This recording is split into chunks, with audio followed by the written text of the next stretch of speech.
Allah da Kur'an-ı buyurur. Bakın bu aye en önemli nedir? Ayelerden birisidir. Eleysallahu bikafin abde. Meğer Allah öz bəndəsinə kifayət deyilmi? Zümer suresi 36. aye.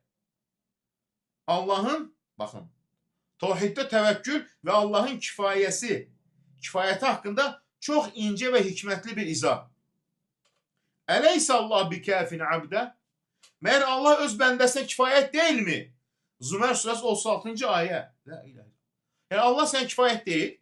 Allah sen yetmir. Gelip qəbirdən, daşdan, ağacdan vefat etmiş salih insanını istəyirsən. La ilahe.